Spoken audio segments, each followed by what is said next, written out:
Amen. Veuillez vous asseoir un instant. Magnifique.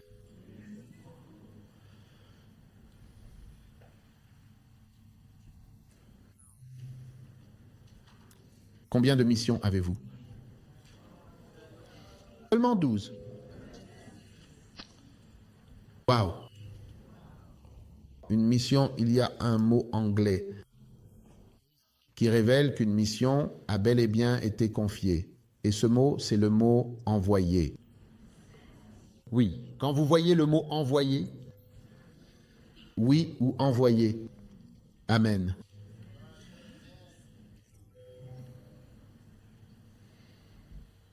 Combien en as-tu?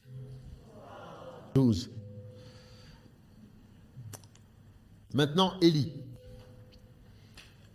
Voici une mission pour se cacher. La parole de l'Éternel lui fut adressée, disant, « Va et cache-toi près du torrent de Kérit. » C'était avant la Jordanie. Donc tu peux être en mission où Dieu veut te cacher. Qu'est-ce que ça veut dire, Dieu veut te cacher? Dieu te cache. Est-ce que tu écoutes quand il essaie de te préserver? Pourquoi arrive-t-il que parfois, au début d'un match, tu vois un joueur vedette assis sur le banc? Puis à un moment donné, on le fait entrer sur le terrain.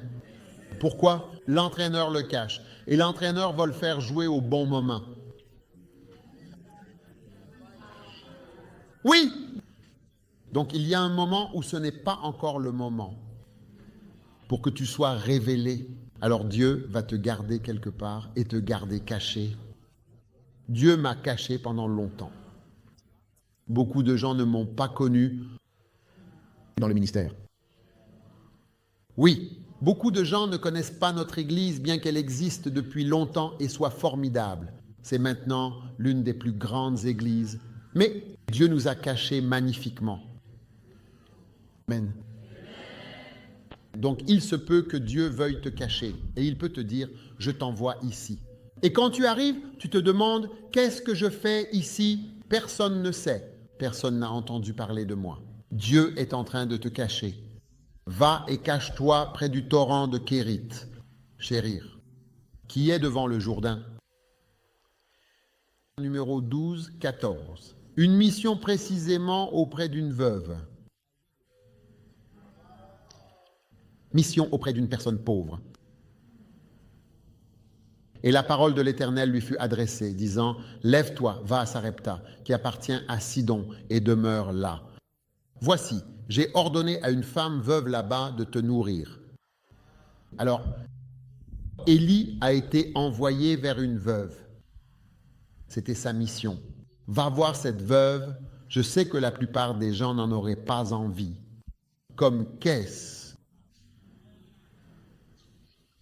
Voilà pourquoi nous ne recevons pas souvent notre ministère. Quand Dieu nous envoie vers les pauvres et celui qui n'a rien à t'offrir, rien pour te remercier, et aucune offrande à te donner, aucune voiture à t'acheter, aucune maison à t'offrir, rien à te proposer.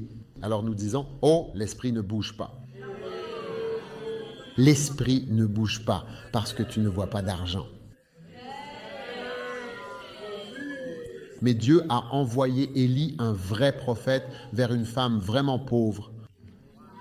Oui, vraiment pauvre. J'ai dit, c'est là que je veux que tu ailles. C'est là que je veux que tu restes. Oui. Alors, quand tu vois les vidéos de ces croisades que nous avons, beaucoup sont des endroits très pauvres. Très pauvres. Très, très pauvres.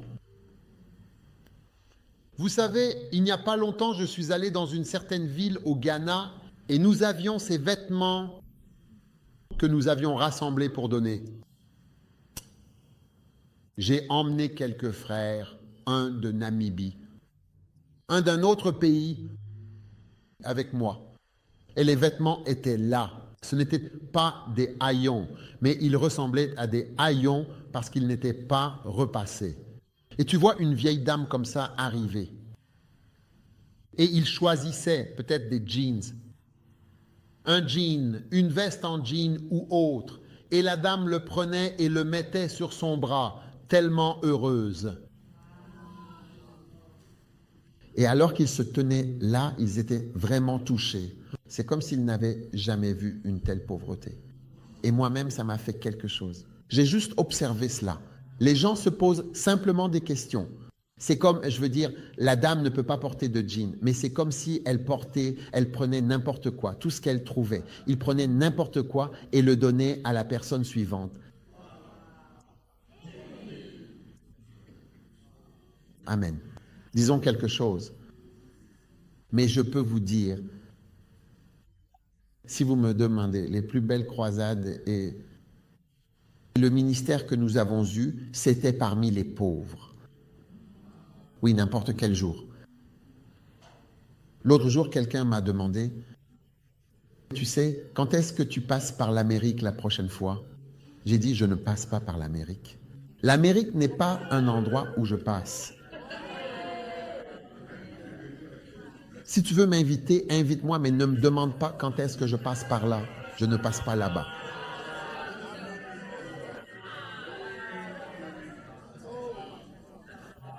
Tout.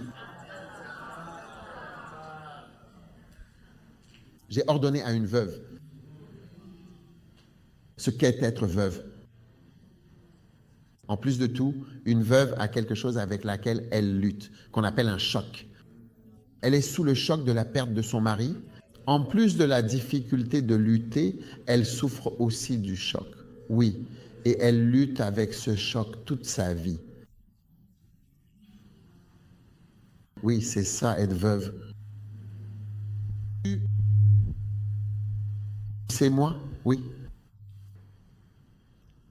Et Dieu dit, je veux que tu ailles vers la veuve. Quoi? Oui, je veux que tu ailles vers la veuve. Pourquoi ne m'envoies-tu pas chez Madame Reine? Où est Reine?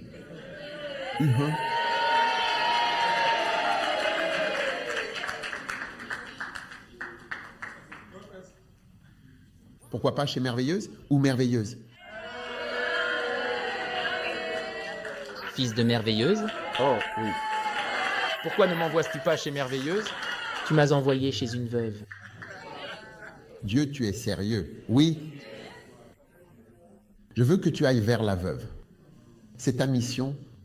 À partir de maintenant, tu seras avec les pauvres dans une situation malheureuse. Oui, Quand ils ne t'aident pas, toi, tu les aides. Oui. Une église où tu achètes des voitures aux membres, pas où les membres t'en achètent.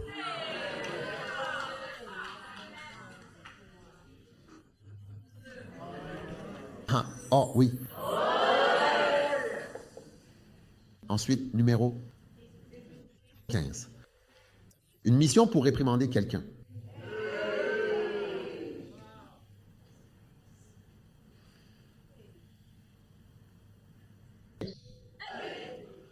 Prêt à réprimander quelqu'un?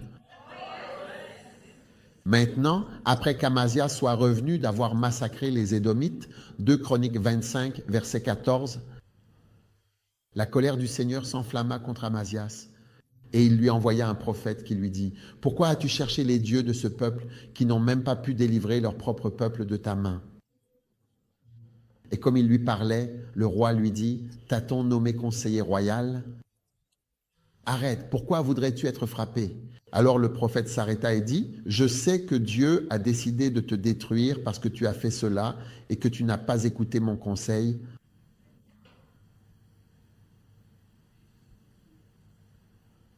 Amen. » Réprimande.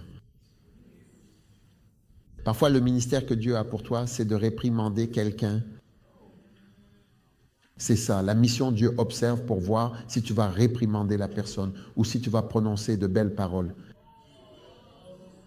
Oh oui, surtout, mais il y a un domaine où il ne faut jamais faire cette erreur, le conseil matrimonial. Dans ce domaine, il y a quelqu'un qui a tort. Quelqu'un a tort. Quelqu'un est... Quand un mariage ne fonctionne pas bien, il y a quelqu'un qui a tort. Oui, n'essaie pas toujours de faire croire que c'est l'homme qui a tort. Rick Joyner a dit quelque chose comme « Les hommes et les pères sont présentés comme des bouffons ». Oui. C'est comme s'il était toujours l'homme infidèle qui n'aime pas sa femme ou peu importe, et ainsi de suite. Et c'est comme s'il était toujours le méchant, et ainsi de suite. Tu vois? Donc il faut faire attention, parce qu'il y a des mariages où ce n'est pas l'homme qui fait quelque chose de mal. Comment pourrais-tu donner plus de 50% à l'homme? Pourquoi dirais-tu qu'une femme est meilleure qu'un homme dans un mariage? Je parle du mariage. Ils sont tous les deux des pécheurs. Deux pécheurs qui entrent en collision dans le mariage. Oui. Donc il faut faire attention. Quand Dieu dit de réprimander, il a dit, va et dis-lui, je sais que Dieu veut te détruire. Ce n'est pas très agréable à entendre. Oui, certains d'entre nous, nous ne voulons pas dire la vérité. Oui. Un jour, un couple est venu me voir. Eh bien, la femme a dit qu'elle allait partir. Elle allait divorcer de son mari. Et son mari était assis là, tranquillement.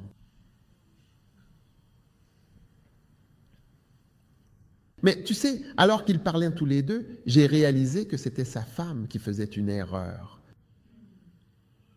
Je lui ai dit, mais je savais, dès ce jour, elle ne m'aimerait. Je lui ai dit, si tu fais l'erreur de faire la mauvaise chose, vraiment, j'ai dit, tu sais, tu vas voir une autre facette de moi. Oui, j'ai dit, ne pense pas que je te soutiendrai toujours parce que tu as tort. Oui. Ah oui, elle voulait quitter son mari. J'ai dit, tu ne peux pas partir. Je veux partir, on va l'achever. Je sais, je connais des femmes qui ont dit, je sens que tu es fini. Quand je partirai, tu es fini.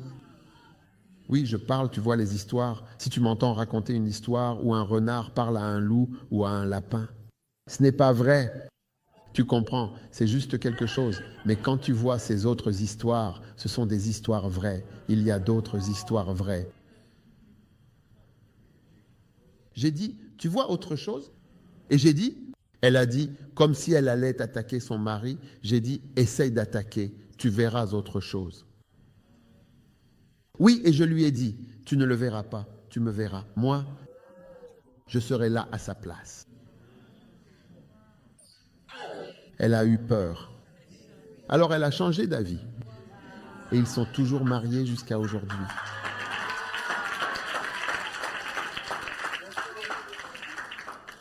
Parfois, il faut avoir un certain talent. Ne fais pas d'erreur, c'est tout. Parfois, les gens ont juste besoin qu'on leur dise « tu as tort ». Et pas de dire « il faut voir les choses des deux côtés ». Il faut comprendre et continuer à tourner autour du pot en parambulant. Vérifier, parambulade, parambulade. Ça doit être un mot. Parambule, parambule. Et certaines personnes, quand elles font du conseil, il faut qu'on réfléchisse, qu'on se voit, qu'on en discute, qu'on examine les choses. Toujours tourner en rond, encore et encore. Quand quelqu'un a clairement tort, c'est complètement à côté de la plaque.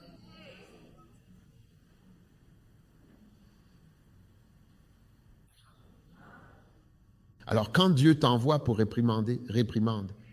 Ne va pas dire à la personne, il faut qu'on prie à ce sujet et qu'on y réfléchisse. Je voulais en discuter avec toi et est-ce que je peux te voir vendredi et puis aussi mardi prochain. Et je veux te voir pour certaines séances. Où est Parambulate? Êtes-vous à la retraite? Pas parambuler? Parampara. Marcher ou voyager à travers. Parambuler. Ce n'est pas un mot. Parambuler. Marcher ou voyager à travers ou autour. Voyager autour. Et il s'est débrouillé et on se demande si quelqu'un essaie de tromper quelqu'un. Pendant tout ce temps, on n'a jamais vu Oxford Dictionary en bas. Et donc peut-être que quelqu'un a créé sa propre définition et a écrit Oxford. As-tu déjà vu Oxford là en bas auparavant? Oui, c'est étrange. Ça ressemble à une définition bizarre. Quelqu'un crée une définition.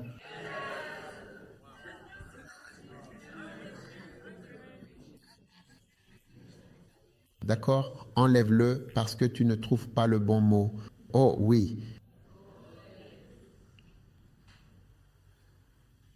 Dieu en a assez des gens qui tournent en rond au lieu de simplement dire la vérité. Dieu t'a envoyé pour réprimander, réprimande.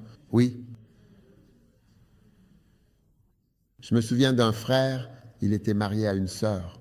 Ah, ils avaient un mariage terrible. Je ne les connaissais pas. Quelqu'un me l'a dit, ils appartenaient à une église dont le nom commence par un M.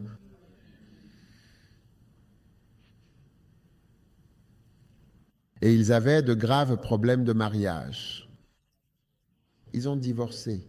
Et puis la sœur m'a dit, quand ils ont divorcé, le mari a quitté l'église. Et il a dit que les pasteurs ne voulaient pas aborder le problème du mariage. Ils ne voulaient rien dire. Ils tournaient toujours autour du pot encore et encore, alors que c'était évident parce que honnêtement, dans chaque mariage, on sait qui pose problème. Oui, il y a toujours ce qu'on appelle un jury pour un mariage. S'il y a un couple marié, il y aura comme 6 ou 7 personnes qui en savent beaucoup sur le mariage. Et ils peuvent vraiment te le dire. Regarde, c'est le frère dont on parle, celui qui a vraiment plein de problèmes. Et il a tort.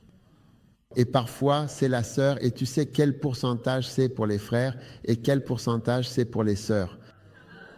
Es-tu sûr de vraiment vouloir savoir si je te le dis? Est-ce que tu le croiras? Tu es sûr? D'accord. Je te le dis aujourd'hui ou demain? Aujourd'hui. Le pourcentage de problèmes causés par les frères, le pourcentage causé par les sœurs. Tu es sûr de vouloir savoir? Si je te le dis, tu le croiras? Tu veux savoir aujourd'hui ou demain? D'accord. C'est 50-50.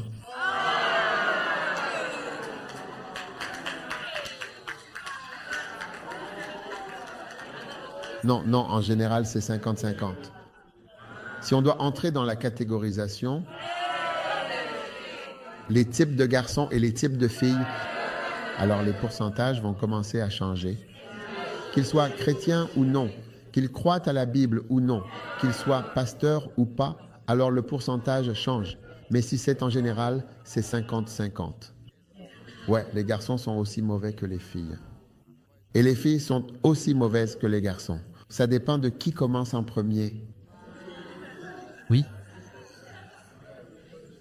Oui. Vous savez, les filles sont très belles. C'est le grand problème dans le monde. Elles sont si belles qu'on n'arrive pas à croire qu'elles puissent faire quoi que ce soit de mal.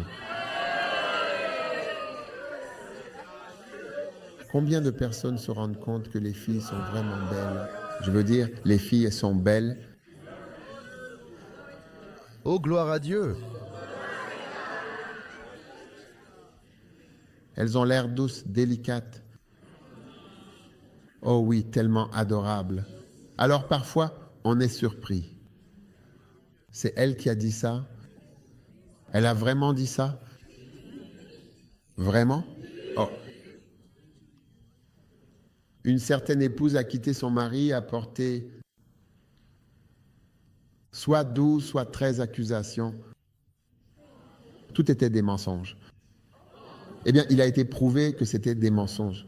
Numéro 1, numéro 2, numéro 3, numéro 4, numéro 5, numéro 6. Je veux dire, différentes choses listées. Oh oui.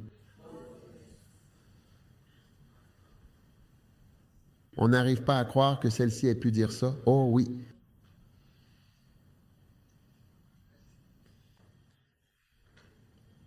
Quand Dieu t'envoie en mission aller réprimander quelqu'un, la Bible, il y a un verset qui dit « Ne diminue pas mes paroles. » Ne diminue pas mes paroles. Oui, ne le diminuez en aucune façon. Ne réduis pas ce que je te dis de dire. Oui, ainsi parle le Seigneur. Tiens-toi dans la cour de la maison du Seigneur et dis-leur toutes les paroles que je t'ordonne de leur dire. Ne diminue pas un mot. Ne diminue pas un mot. N'adoucis pas ce que je dis. Ne tourne pas autour du pot. Ne diminue surtout pas un mot. Ne le réduis pas. N'essaie pas de dire « Oh, il faut voir les choses des deux côtés. » Et tu sais, parfois c'est comme ci et parfois c'est comme ça. En quoi cela aide-t-il? Et le gars écoute et se dit en lui-même « Tu es un hypocrite. »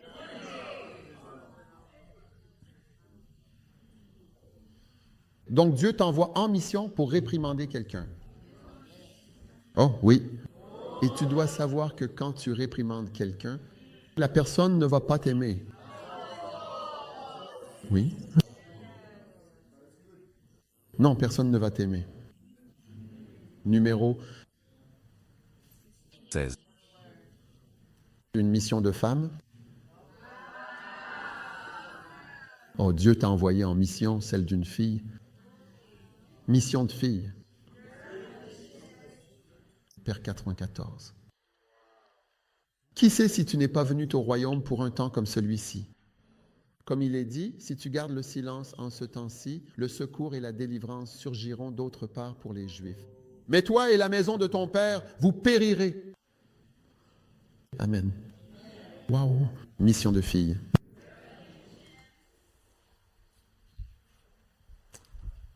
Quelle chose incroyable. Une mission où seule une fille peut faire la mission. Oui, seule une fille peut accomplir cette mission. Prête à accomplir une mission que seule une fille peut faire. Quel genre de mission une fille peut accomplir? Hein? Il y a une manière, une façon dont une fille peut attendrir un homme, tu sais.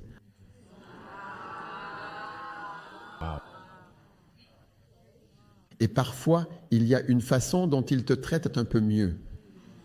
C'est vrai ou pas vrai? Oh oui, donc parfois Dieu va t'utiliser. Va parler à cette personne. Oh oui, parfois au nom de l'Église. Oh ouais. Tu sais, ma femme est plus apaisante que moi. Maintenant, si tu venais me rendre visite, tu serais content de la rencontrer, elle, plutôt que moi. Oui, toi. Tu seras heureux. Elle te rendra heureux. Elle discutera avec toi. Elle rira, jouera à tout. Oh oui. Et il y a des gens à qui je préfère qu'elle parle. Oui. Elle est gentille. Elle parle gentiment. Elle rit. Elle peut taquiner, tu sais. Parfois, elle peut taquiner. Une fois, il y avait un avocat. Elle taquinait juste ce grand homme, très rigide. Elle lui a dit, hé, détends-toi, détends-toi. Elle lui disait de se détendre, de se détendre. J'étais juste, tu sais, waouh. Elle arrive à le calmer. Oui. Donc, il y a certaines missions féminines, une mission envers ton mari. Oh oui. Un mari peut devenir un champ de mission où tu sais comment lui parler. Oui. Certaines filles ne savent pas comment parler à leur mari. Ouais. Tu dois savoir comment lui parler pour qu'il change d'avis. Ouais. Et il y a des personnes, quand tu parlais à ton mari, justement parce que tu as parlé, il ne changera pas d'avis. Citation ou Excité.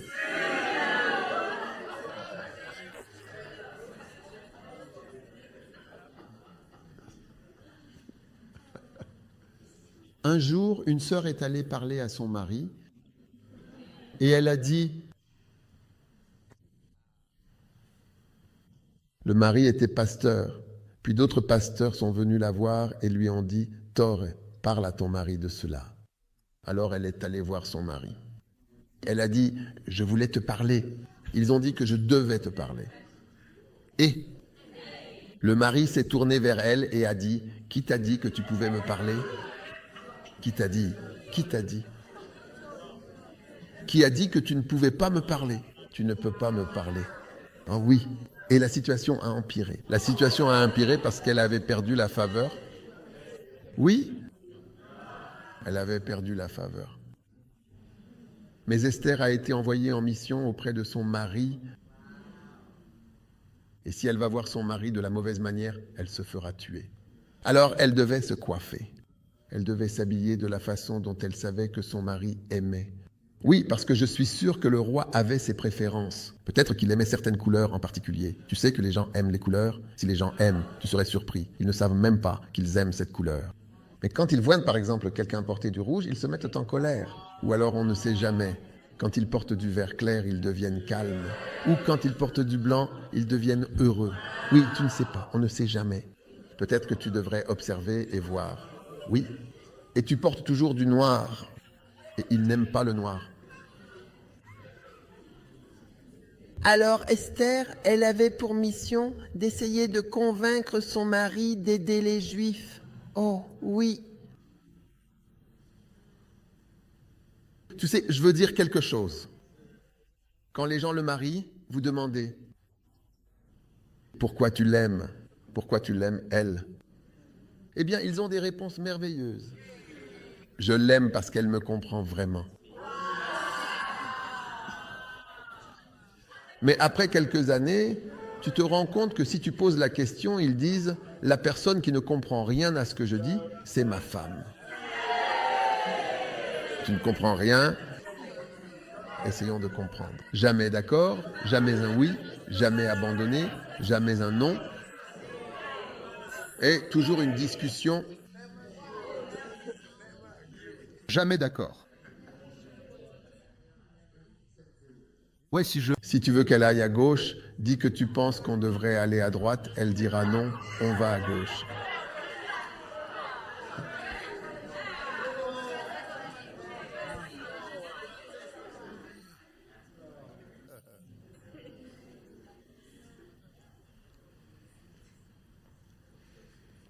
Aide-nous. Aide-nous, Jésus. Alors, un jour, tu seras marié et tu devras, dans ta vie quotidienne, influencer ton mari. Chaque orang-outan a une femme. Et chaque orangu a une femme qui joue un rôle dans le fait que la personne soit détruite ou non. Oui. Et il y a des femmes qui tiennent bon et qui disent, si tu vis, tu vivras seul. Oh oui. Je me souviens d'une fois où j'ai vu une femme, son mari était fou, complètement fou, et elle a dit, tu sais quoi, si tu vis, tu vivras seul, pas avec moi. Je ne te suivrai pas vers la destruction. Ouais. Elle a découvert avec le temps que son mari était impliqué dans tant de choses, qu'il était même raisonnable. Parce que parfois, certaines personnes sont déterminées à se détruire elles-mêmes. Oui, et tu as servi le Seigneur toutes ces années. J'ai été chrétienne pendant tant d'années, 7 ans toute seule, à travailler dans l'église, et puis tu arrives et tu m'épouses après. J'ai servi le Seigneur pendant 15 longues années dans une église, et maintenant tu veux me faire quitter l'église. Quand tu as une forte fièvre et que tu commences à devenir fou, à vouloir faire toutes sortes de choses, tu es devenu fou, cinglé, et tu veux me faire sortir de l'église. Depuis mon enfance, je connais le Seigneur, je le sers dans cette maison. Et maintenant, ta folie arrive et tu veux me faire partir. Et tu vas suivre cette folie. Chaque rebelle que tu suis, n'oublie pas surtout, tu dois bien te souvenir du mot soudure. Tu ne sais même pas ce que c'est que la soudure. La soudure, c'est quand tu joins des métaux ensemble. Oui, Je me souviens toujours du mot soudeur. Quand je pense aux rebelles, ça me revient toujours. Quand tu suis une personne rebelle, tu es vraiment soudé à ces désastres futurs. C'est pour ça que je me souviens du mot soudé, parce que je me rappelle toujours de cette phrase. Je l'ai apprise de Mike Murdock. Il a dit, tu es soudé au désastre futur de cette personne. Oui, les désastres qui vont arriver à cette personne dans le futur, pendant qu'il se rebelle. Tu seras lié à lui et soudé à lui, à ces désastres futurs. Alors parfois, quand quelqu'un veut être aimé, ceux qui te disent « Salut bébé »,« Je t'aime bébé ». Tu es mon trésor bébé. Tu es le seul moustique dans ma moustiquaire.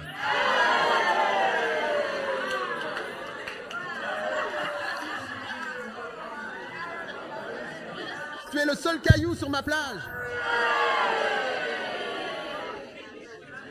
As-tu été créé ou bien façonné?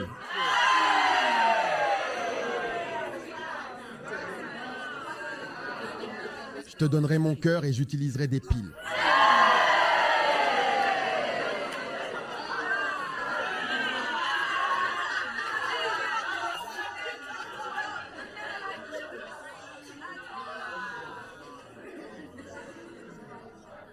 Et après qu'il t'aura enveloppé et que tu lui auras donné ton cœur, et tu vas utiliser des piles, tu donnes ton cœur, tu vas utiliser des piles rechargeables,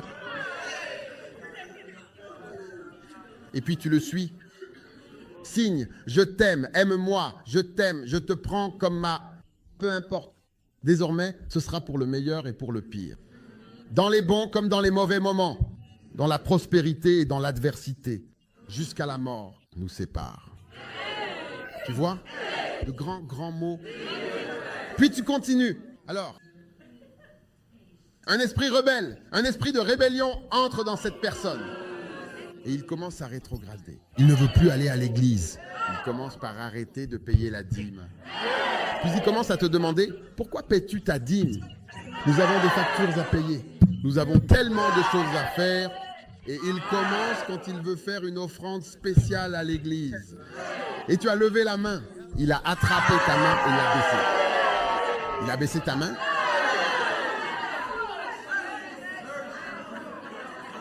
Et tu donnais librement avant. Une sœur est venue me voir. Elle a dit que son mari n'est pas d'accord qu'elle donne de l'argent à l'église. C'est comme ça que ça commence. Oui, pourquoi donnes-tu ceci? Pourquoi donnes-tu cela?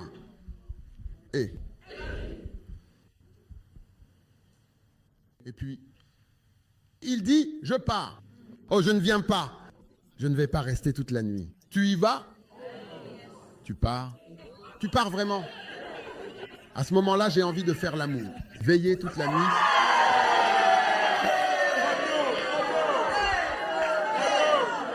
Je pense que je vais arrêter. Je parle à des gens.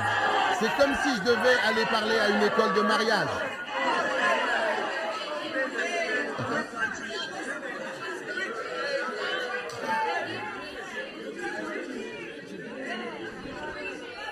Je vais changer, oui, vraiment, je vais changer. Tu veux y passer toute la nuit? Orsi? Quoi, moi? Quoi? Quelle heure? Quelle heure est-il? C'est l'heure pour nous de faire l'amour. Tu vas parler en langue, hein? Tu sais, vraiment, tu vas voir, puis...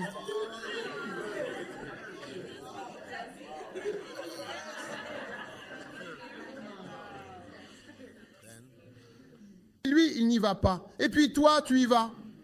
Alors tu payes la dîme. Pourquoi tu payes la dîme?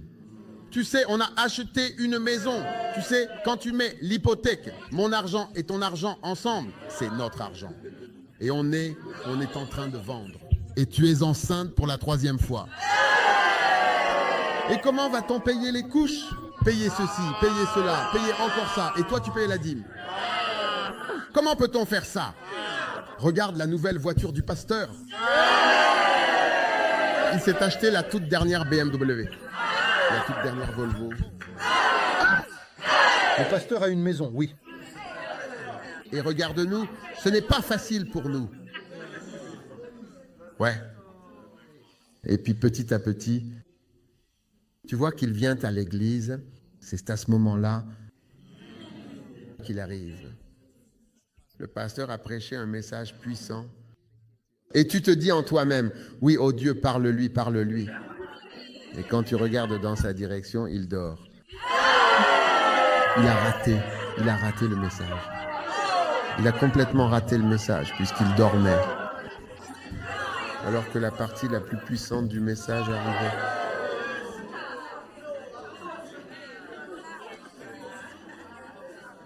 Et maintenant, il veut quitter l'église. Il dit, regarde, quand je calcule, le prix du carburant a augmenté à cause de la guerre entre la Russie et l'Ukraine. Quand je calcule mon carburant, d'ici à l'église, c'est un trajet de 45 minutes à l'aller et 45 minutes au retour. Et du lundi au vendredi, nous sommes très fatigués d'aller au travail et de revenir. Le dimanche est le seul jour où nous devons conduire 1h30. Il y a une église à proximité, à seulement 3 minutes d'ici. Googly GOP International. Google GOP. Oui. Travail de Googly Gobble. Pourquoi n'avons-nous pas à y aller? Oui, devons-nous y aller? Oh oui. Waouh. Puis le pasteur commence à regarder d'autres chaînes de télévision avec d'autres pasteurs. Oui. Et c'est comme, oh oui, il reçoit des révélations de cet endroit. De l'autre côté, je sais de quoi il prêche. Nous y sommes depuis tant d'années. Avant qu'il ne s'en rende compte, il est parti. C'est là que la femme va maintenant s'imposer et dire, frère, laisse-moi être parfaitement clair, vraiment parfaitement clair. Si tu me cherches, tu me trouveras à la maison. Tu ne me trouveras pas en dehors de mon église. Oh oui. Laisse-moi être parfaitement clair. Oh oui, je suis une personne d'église. C'est là qu'on s'est rencontrés. C'est là que nous nous sommes rencontrés. C'est là que nous nous sommes mariés. C'est là que nous nous sommes mariés. C'est celui-là qui a béni notre mariage. Oui. Donc, tu le stabilises, puis il se rend compte que non, ça va provoquer une grosse crise, plus grosse que ce que je pensais. Oui, plus grosse que ce que je pensais, parce que tu te rends compte que je n'ai pas misé là-dessus. Elle est, genre, très intransigeante sur ce point. Je dois prendre mon temps. Sinon, je n'ai aucune intention de divorcer. Oui, je n'ai aucune intention de divorcer. Je disais juste quelque chose pour qu'elle, tu vois. Oui, je voulais qu'elle me suive dans ma régression. Mais elle a tenu bon. Elle a pris position. Elle a dit non, laisse tomber. Elle pensait qu'il croyait que j'étais flegmatique et que je me laissais porter partout. Mais j'ai compris que non. Je ne peux pas suivre ça. Oui, et puis tu vois qu'il va commencer à vaciller lui-même et dire non. Ce n'est pas ça. Je t'aime. Oh oui! Oh oui, mais je ne veux pas ça. Mais quand il te touche et qu'il veut de l'amour, tu deviens comme froide. Tu deviens comme un jambon dans le frigo. Merci.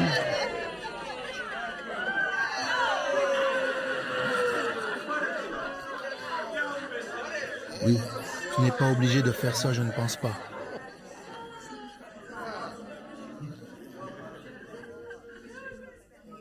Et ils disent, qu'est-ce qui ne va pas? Pourquoi ça?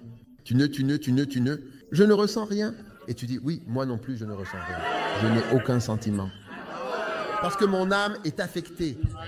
Ce que tu fais, ce que tu dis à propos de l'Église, ça a affecté mon âme.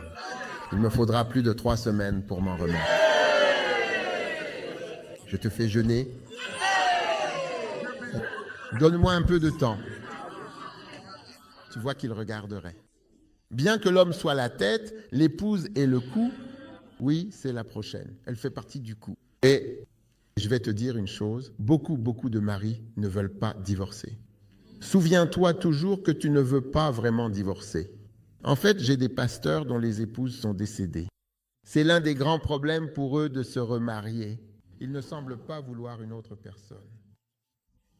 Tu sais, d'habitude, les gens pensent que, oh, il veut quelqu'un d'autre, ils vont chercher quelqu'un. Mon problème, c'est que j'ai des gens, ils ne veulent personne.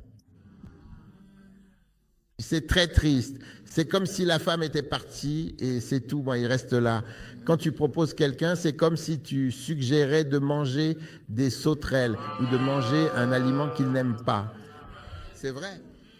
Il y a des frères qui veulent juste être avec une seule personne. Oh, même quand ils ne sont pas vieux. Parfois, je me dis que quand mon mari sera vieux, il restera à la maison. Non, même les jeunes. Les jeunes, quand ils t'entourent, c'est vraiment la seule personne qu'ils aiment. Une autre personne n'est même pas dans leur esprit. L'idée d'une autre personne leur cause même du stress. Alors, mesdames, vous pouvez commencer à vous détendre. Oui, ne soyez pas agités, toujours en train de vous demander qu'est-ce qu'il regarde, qui cherche-t-il, pourquoi va-t-il à la répétition, qui est à la répétition, qui est à la répétition. Et Katabain Bolaba, il y a tellement de filles à la répétition. La façon dont il sourit à celle-là. Je vois l'étincelle dans ses yeux. Ses yeux pétillent.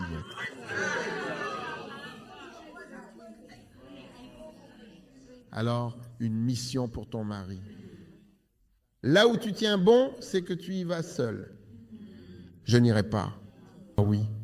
Quand tu fais ce pas, c'est la fin. Oh oui, oh oui. Et quand il te touche, il touche un mot jambon dans le frigo, jambon tranché. Oui, oui, bien. Es-tu prête pour ta mission? Oui, bien. Donc, quand tu te maries, tu dois avoir à l'esprit que tu es la stabilisatrice de la maison. Oh oui, stabiliser la maison. Oui, toute forme de rechute qui survient. Un jour, je serai là, ma mission sera activée. Presque. Les bons missionnaires ont de bonnes épouses. Oh oui, oh, il. Voir de bon. La vie coule paisiblement. Il n'y a pas de dispute supplémentaire. À part les disputes normales, il n'y a pas de dispute en plus, en général. D'accord, alors, très bien. Entretien. Oui, juste les disputes d'entretien habituelles. Et il n'y en a pas de supplémentaire.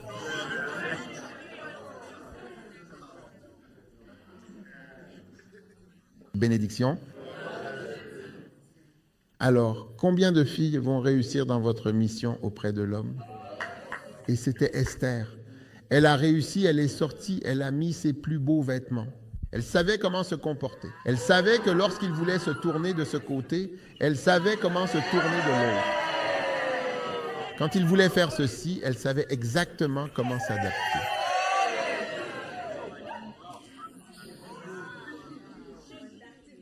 Oh oui. Oh oui, elle le comprenait. Oh oui. Oh oui. Oh oui. Ce n'était pas une femme qui ne se lavait pas au bon moment. Oh oui. Quand Esther allait voir son mari, elle faisait tout. Soigneusement, oui. Et c'est le conseil que la mère de Ruth, Naomi, a donné à sa fille. En effet, lave-toi. Prends un bain, prépare-toi, sinon tu sens mauvais. Oui, les filles sentent mauvais. Oui, à moins qu'elles ne soient sérieuses à ce sujet, elles sentent mauvais. J'ai arrêté, vraiment. Je vais partir. J'ai arrêté. J'ai arrêté. J'espère sincèrement que vous êtes ouverts. Regardez Ruth. Regardez Ruth. Lave-toi. Oui. Lis à partir du verset 1. Lis à partir du verset 1. Alors Naomi, sa mère, lui dit, « Ma fille, ne dois-je pas te chercher du repos? Car je vais te donner une poitrine sur laquelle poser ta tête. Tu dors la nuit, non pas sur un oreiller, mais sur un muscle grand pectoral. » Verset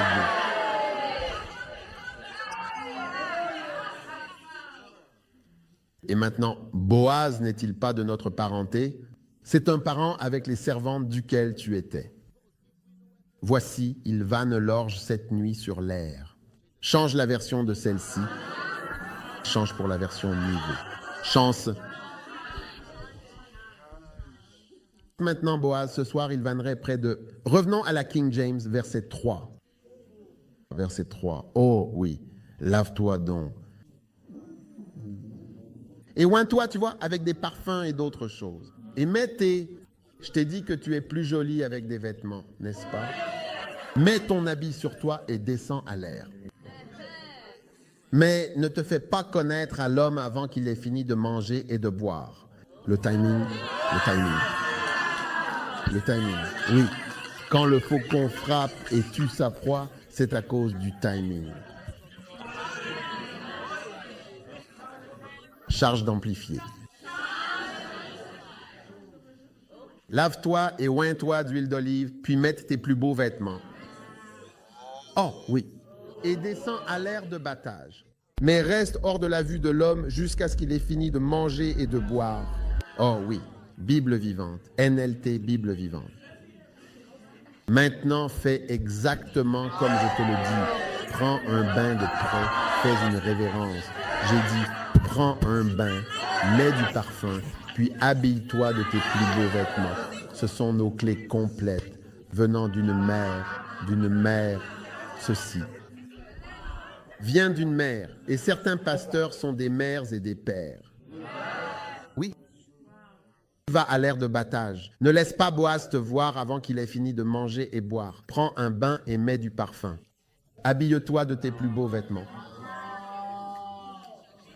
Tout le monde a ses plus beaux vêtements. Et ce ne sont pas les beaux vêtements. Les beaux vêtements qui te vont bien. Mais tu as peut-être acheté quelque chose de joli en magasin. Mais cela ne te va pas. Ça va bien aux mannequins dans le magasin, mais pas à toi. N'as-tu jamais acheté quelque chose qui semblait plus joli en boutique, mais finalement ce n'était pas si joli?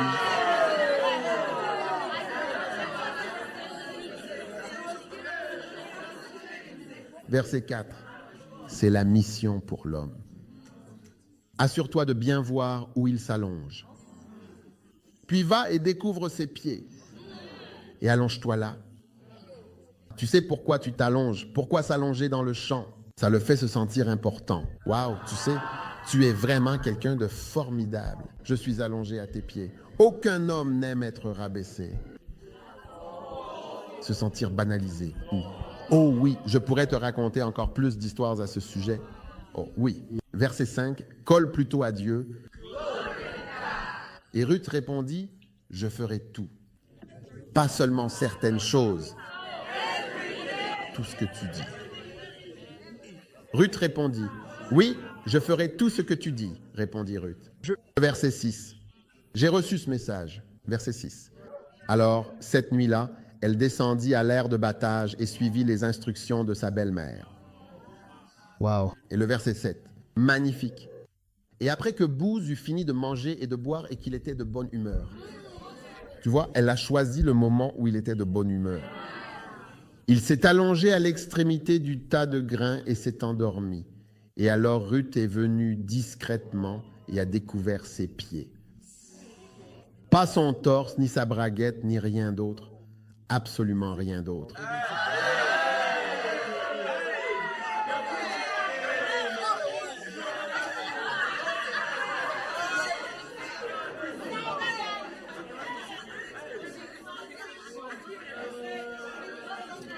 Certains d'entre vous auraient dézippé quelqu'un.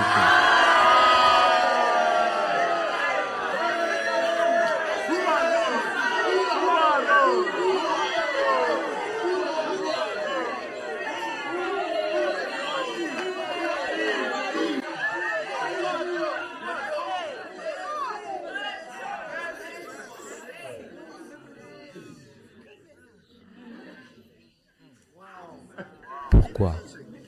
La prochaine fois que tu tiens la fermeture éclair de quelqu'un. Verset 8.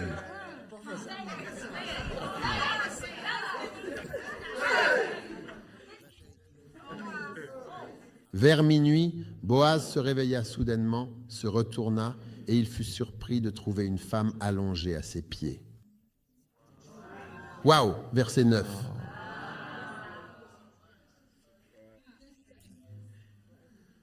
Qui es-tu? Je suis ta servante. Waouh! Je suis quoi pour toi? Je le suis. Je suis Dame Ruth. Je suis quoi? Je suis Dame Ruth. Je suis la princesse Ruth. Je suis la reine Ruth. Je suis Madame Ruth. Je suis ta servante.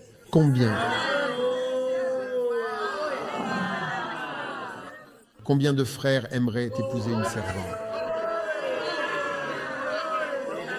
Ou tu veux épouser Dame Ruth? Reine Ruth? Princesse Ruth? Madame Ruth? Maîtresse Ruth?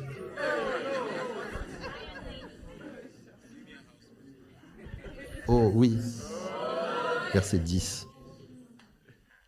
Que le Seigneur te bénisse, ma fille. Tu sais pourquoi? Tu sais pourquoi? Tu sais pourquoi il a commencé à la bénir?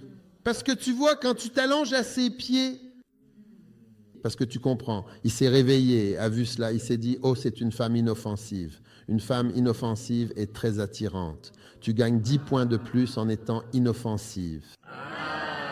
Oui, inoffensif. Oh oui. Inoffensive et innocente. Oh oui.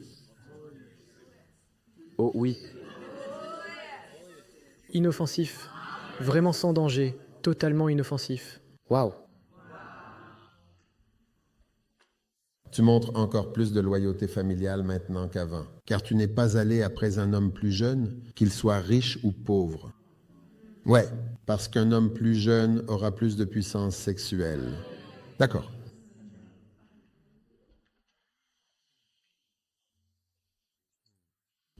Je ne veux pas dire quelque chose. Verset 11. Verset 11. Ne t'inquiète de rien, ma fille. Il l'a appelée ma fille. Celui, je veux dire, tu vois, peux-tu imaginer te marier avec quelqu'un?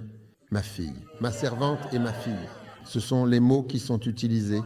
Servante et fille. C'est ça et inoffensif. Inoffensif et fille et servante et innocent. Oui. Waouh. Maintenant, ne t'inquiète de rien, ma fille. Je ferai ce qui est nécessaire, car tout le monde en ville sait que tu es une femme vertueuse. Oh, oui.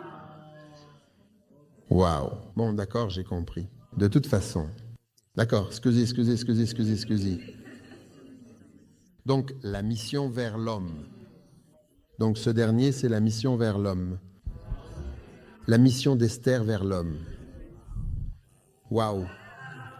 Gloire à Dieu. Alors, combien de missions as-tu? 18 missions vers les nations. Jérémie 145. L'Éternel m'a dit, avant de te former dans le ventre, je te connaissais. Avant ta naissance, je t'ai sanctifié et établi prophète pour les nations. Oh, les nations. Quelqu'un est allé dans 3 nations. Quelqu'un est allé dans 4 nations. Waouh! Numéro 19. Une mission auprès des bergers. Oui. Parle au pasteur. Ézéchiel, chapitre 34, verset 1. Et la parole de l'Éternel me fut adressée, disant, Fils de l'homme, prophétise contre les bergers. Donc, une mission auprès des bergers. Ézéchiel 34, versets 1 et 2. Maintenant, la mission suivante est incroyable. Une mission pour épouser une prostituée. Oh. Oh, et l'Éternel dit à Osée, va, prends pour toi une femme prostituée et des enfants de prostitution, car le pays se livre à la prostitution en s'éloignant de l'Éternel. Waouh! Incroyable. Mission de se marier, une prostituée. C'était la mission d'Osée. Épouse cette femme. Maintenant, c'est l'une des missions que tout le monde va avoir. La mission de se marier. La bonne personne que Dieu veut que tu épouses. Oui, c'est l'une de tes missions. Et si tu ne réussis pas dans cette mission, tu vas avoir beaucoup d'autres problèmes de missionnaires.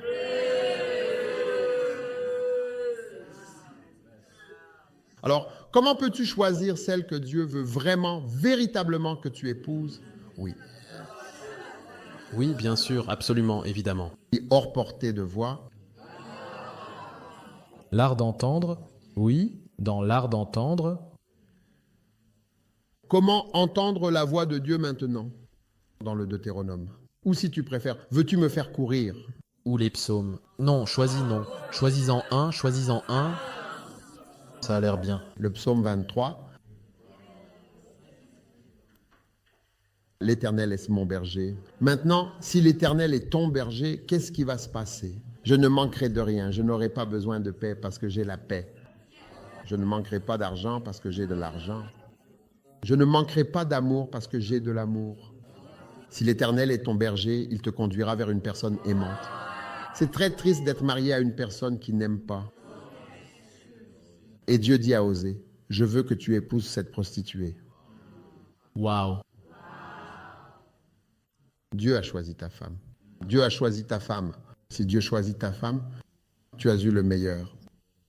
Oui. Donc Dieu a choisi la prostituée pour Osée et elle valait bien mieux qu'une vierge. Oh, oui. Vraiment? Oui. Dieu semblait vraiment vouloir que la prostituée soit destinée à Osée. Oh, oui. Un jour, j'ai demandé à un frère qui allait épouser une sœur. Cette sœur avait parcouru le monde. Je veux dire, elle était allée partout. Elle était allée ici, elle était allée là-bas.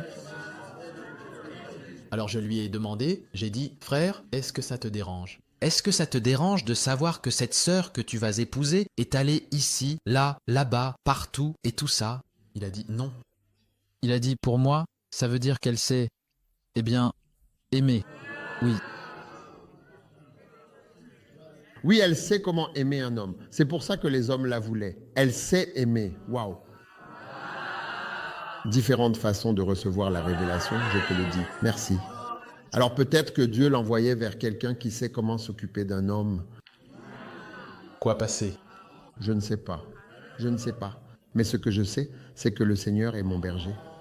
Et s'il est ton berger, tu ne manqueras de rien. Et quoi en numéro 2? Verset 2. Verset 2. Et il va te faire reposer dans un bon lit. Oh.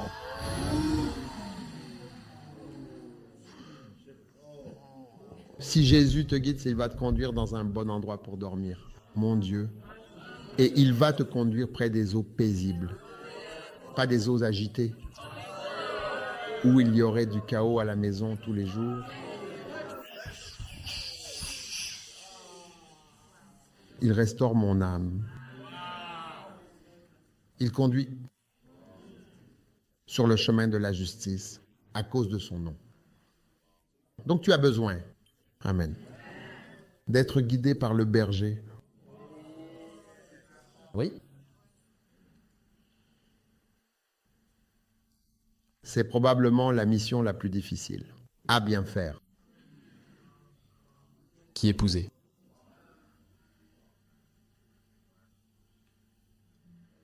Presque tous les conseils dans l'Église concernent le mariage et les relations. Ouais, presque toutes les crises et les problèmes de mariage concernent le mariage. Alors, hein? Alors Dieu dit, voilà, celui-ci. Non, je ne veux pas. Je veux celui-là. J'ai besoin d'un homme costaud. Mais souviens-toi du psaume 23, verset 1. Lisons-le, nous arrivons à la fin. Lisons-le. Il est écrit, le Seigneur est mon berger. Cela veut dire que je ne changerai pas la version, changer la version.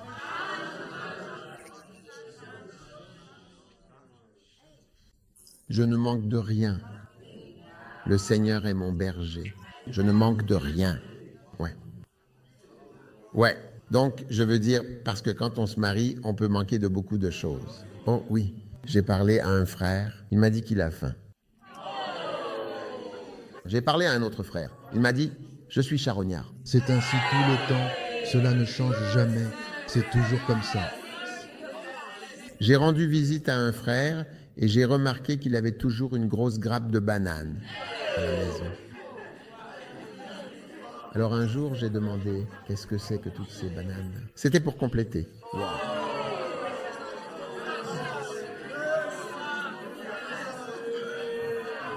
Eh bien, les bananes, ça cale vraiment. Oui, mais quand t'as faim, t'en manges 2, 3, des grosses. Et puis ça va. Si tu fais ton mari singe,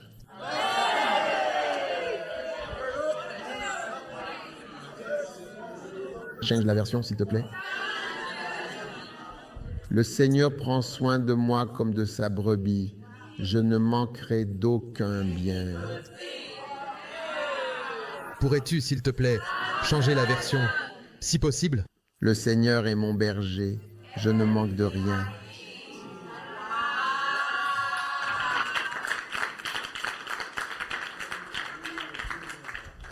Alors, chaque brebis, tout le monde debout, s'il vous plaît. Tout le monde debout. Nous allons conclure. Mais chaque brebis, dans ta mission, tout le monde debout, s'il vous plaît. Tous, tous, tous debout. Tout tu as besoin, Dieu pourvoit. Levez vos mains saintes. Combien croient que Dieu peut vous guider? Oui. Baissez bien les mains, prostituées. Derek Prince dit qu'il a épousé une femme qui avait 25 ans de plus que lui. Oui, il avait 25 ans, elle en avait 50. Il a dit que le Seigneur lui avait dit de l'épouser.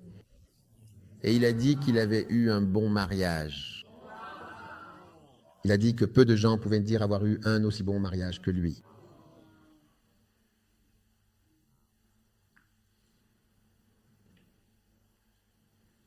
Puis sa femme est décédée. Ensuite, il en a épousé une deuxième. Oui. Et avec celle-là aussi, il dit qu'il a eu un bon mariage. Il a dit que peu de pasteurs pouvaient dire ce qu'il a dit. Et il a dit que le Seigneur est le marieur. Alors il a écrit un livre intitulé « Le marieur ».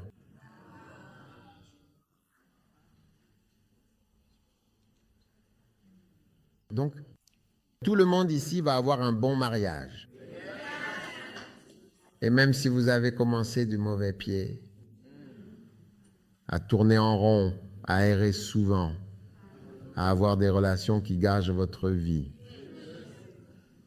même si vous êtes devenu une prostituée ou prostituée occasionnelle, par la grâce de Dieu, par la puissance de Dieu, tu vas trouver ton Ouzia. Et ton Ouzia va te trouver. Et les manières de prostitution que tu as apprises, tu les utiliseras pour le mariage. Sans intimider ton mari. Certaines personnes peuvent intimider leur mari. Oui, le mari va perdre confiance. Tu te demandes s'il est aussi puissant que certains de tes anciens clients. Aussi bon. Lève la main pour recevoir les bénédictions d'Osée. Que le Seigneur te guide et te dirige, qu'il te conduise. Le Seigneur est ton berger.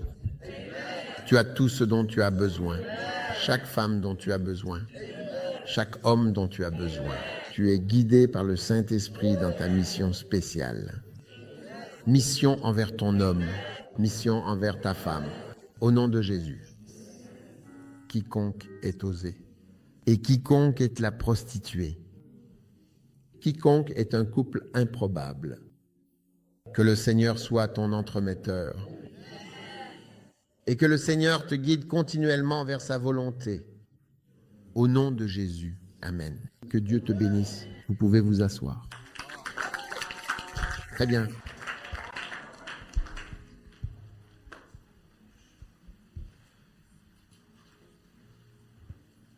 Combien de numéros as-tu? 20. Numéro 20, vite. 20. Oh! 21. Philippe a été envoyé en mission auprès de l'eunuque éthiopien. C'est une mission en Afrique. Waouh. Certaines personnes sont envoyées en Afrique. Amen. Oh oui. Approche-toi et parle à ce char. Acte chapitre 8. Et Reinhard Bonnke a été envoyé en Afrique. Numéro 22. mission de témoigner du Christ. J'essaie de vous donner toutes les missions afin que demain je puisse parler de l'arbre lui-même. Waouh. Oui. Aujourd'hui, je parle de quand il a grandi. Maintenant, je parle des oiseaux, des missions. Et demain, je veux parler de l'arbre et des branches. Waouh. Oui. Je viens de vous dire que c'est une petite parabole, juste une parabole. Rapidement, rapidement. Combien sont prêts pour une mission en Afrique? Oh oui. Vous ne voulez jamais retourner à eux.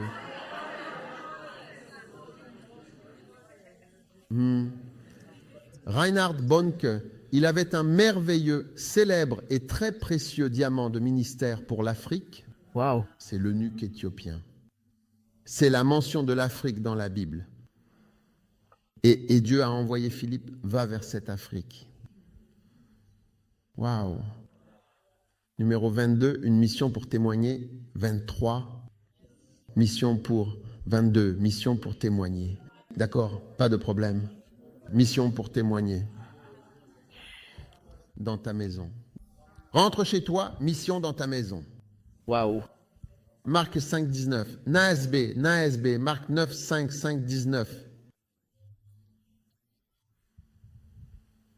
Oh, et il ne le laissa pas partir. C'est un fou. Et il a dit, rentre chez toi. Où aller?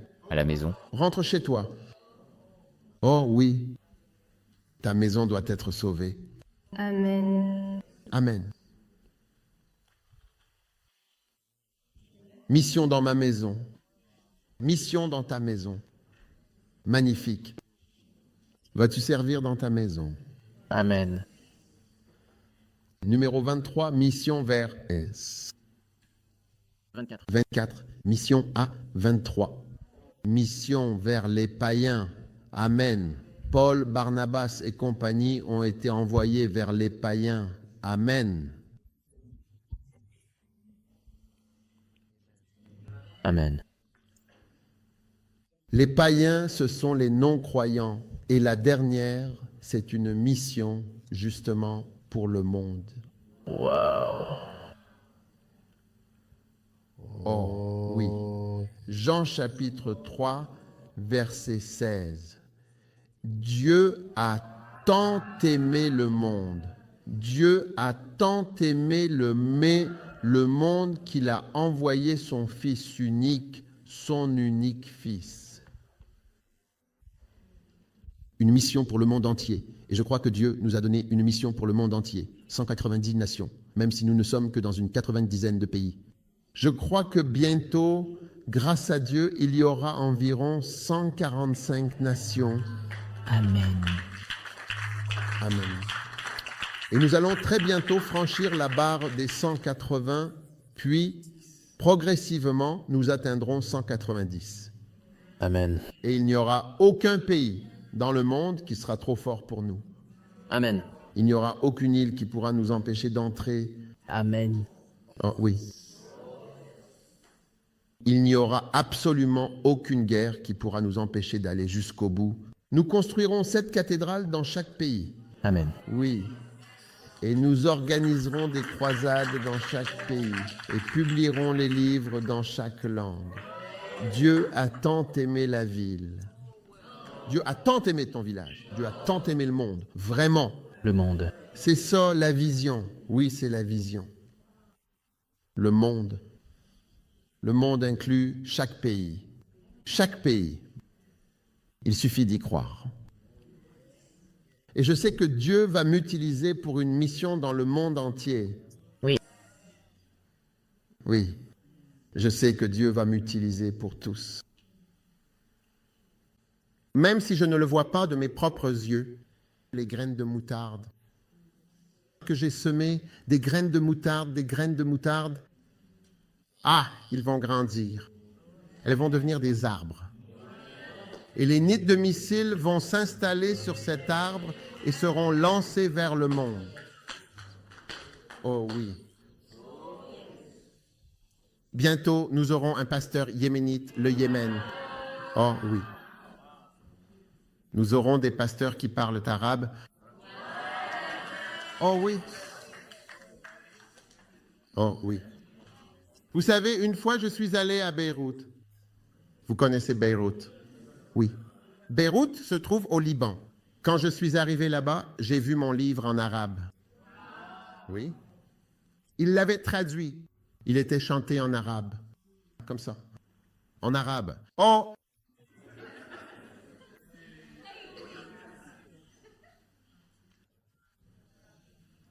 Oui. Ça se réalise. Vous faites partie de cette merveilleuse mission mondiale. Au nom de Jésus. Amen. Tout le monde debout, tout le monde debout, tout le monde debout, tout le monde debout. Quelle bénédiction! Eh bien, vous avez bien fait. Il est déjà 1h du matin. Et vous êtes en vie. Vous êtes éveillés. Souvenez-vous, souvenez-vous, souvenez-vous. Parfois, vous regardez Netflix. Netflix jusqu'à quelle heure? 3h du matin? 4h du matin? 5h, 6h du matin? Ou vous parlez à votre petit ami au téléphone? De 18h jusqu'à 3h23 du matin. Vous pouvez appeler Théodore et Frédéric et Christian et Jean et...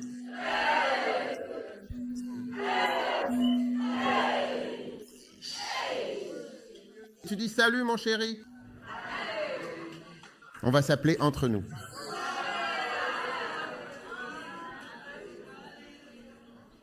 Levez les mains. Père, merci de nous envoyer dans le monde entier. Merci comme tout le monde. Tu as envoyé ton fils Jésus mourir pour tout le monde. Merci pour nos pasteurs arabes. Merci pour nos pasteurs de chaque pays, de chaque couleur. Merci parce que bientôt nous ne saurons même plus de quelle couleur est notre Église ni de quel pays elle vient. Nous savons simplement que c'est une Église et que Jésus est mort pour le monde entier. Père, si tu peux utiliser n'importe quoi, tu peux envoyer des oiseaux voler partout dans le monde sans aucune limite. Envoie-nous comme des oiseaux vers chaque recoin du globe. Fais-nous traverser les océans. Traverser les océans sombres vers chaque partie habitée du globe. Merci. Merci pour les missions et les missionnaires. À Dieu soit la gloire pour une grande œuvre surnaturelle parmi les nations, parmi les peuples, aux langues et aux rois. Merci. Merci Amélia pour ce que tu as commencé. Tu l'achèves magnifiquement. Nous t'aimons. Nous te louons. Donne-nous l'amour, Seigneur. Nous désirons tous l'amour. Donne-nous l'amour. Envoie-nous dans les bonnes missions. Aide-nous à accomplir ta mission parfaitement. Nous t'aimons, Jésus. Merci pour ce camp de 3 jours en Nouvelle-Zélande. Tu l'as planifié, Seigneur. Tu l'as organisé, Seigneur. Tu savais ce que tu faisais. Seigneur, tu nous envoyais vers les nations et tu nous envoyais en mission. Merci. Les missionnaires doivent partir et les missionnaires partiront. Nous te louons, nous te remercions, Seigneur, au nom de Jésus. Amen. Que Dieu vous bénisse. Vous pouvez vous asseoir. Maintenant, qui sait chanter la chanson des missionnaires? Missionnaires doivent s'engager de tout leur cœur. Connais des chansons que vous ignorez. Oui, je connais toutes les chansons que les gens ne connaissent pas. Oui.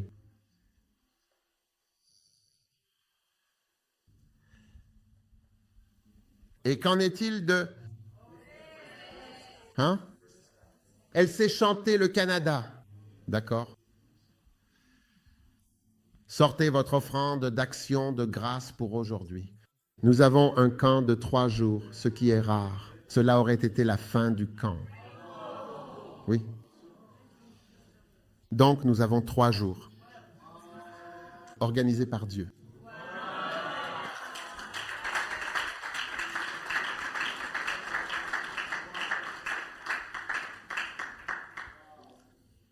Très bien, alors demain, nous commençons à l'heure prévue. Demain est notre dernier jour. Le jour suivant, nous serons en train de déménager. Père, merci alors que nous présentons à nouveau notre offrande spéciale d'action de grâce. Au nom de Jésus, Amen. Combien d'entre vous ont quelque chose à dire? Merci au Seigneur. $1 pour dire merci. Vous avez $5 pour dire merci. Quelle monnaie utilisez-vous ici? Des dollars?